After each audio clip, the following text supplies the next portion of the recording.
C'è un luogo a Milano dove il design non è solo esposto, ma raccontato. Un luogo che custodisce la memoria di 70 anni di creatività italiana e allo stesso tempo guarda al futuro.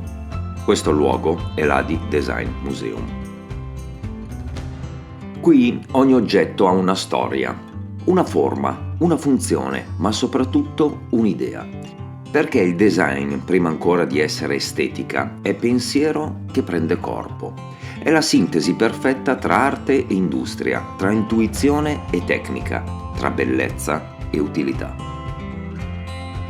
L'Adi Design Museum nasce con un obiettivo chiaro: diffondere la cultura del design in Italia e nel mondo. E lo fa attraverso la sua collezione permanente, quella del Compasso d'Oro, il premio istituito nel 1954 che celebra i migliori progetti, prodotti e designer del nostro paese. Sfogliando questa collezione si attraversa la storia del Novecento, ma anche quella del costume, del lavoro e del vivere quotidiano. Ogni oggetto premiato racconta il suo tempo, la sua società, le sue ambizioni e i suoi sogni. La mostra permanente, dal titolo evocativo Il cucchiaio e la città, è il cuore del museo. Un viaggio nel design italiano che parte dalle piccole cose, come un cucchiaio, e arriva alla complessità delle grandi infrastrutture urbane. È un racconto trasversale che intreccia progetti, materiali, idee e persone per mostrare come il design abbia saputo trasformare non solo gli oggetti, ma anche i modi di vivere e pensare.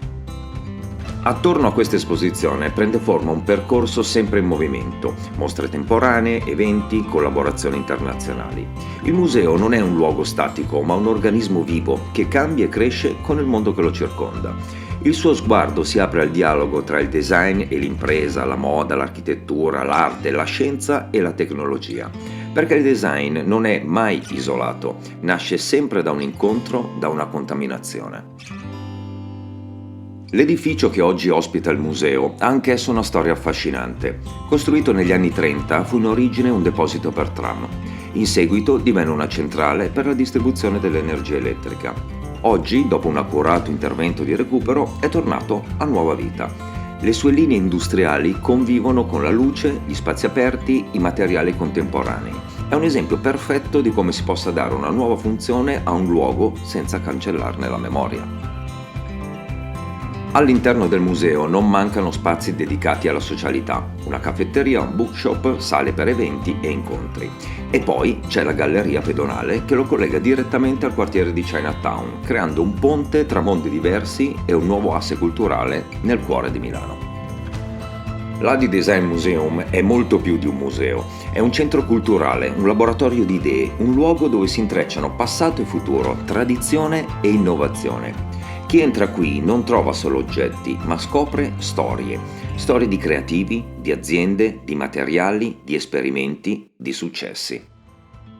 Storie che hanno fatto del design italiano un punto di riferimento in tutto il mondo.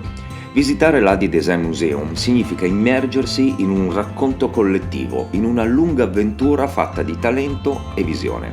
Significa comprendere come dietro ogni forma ci sia un pensiero e come quel pensiero, spesso nato in Italia, abbia cambiato il modo di vivere di milioni di persone. Se amate la bellezza, la ricerca, la creatività, l'Adi Design Museum è una tappa da non perdere. Perché qui, a Milano, il design non è solo una disciplina, è una lingua viva che parla del nostro tempo e di ciò che verrà.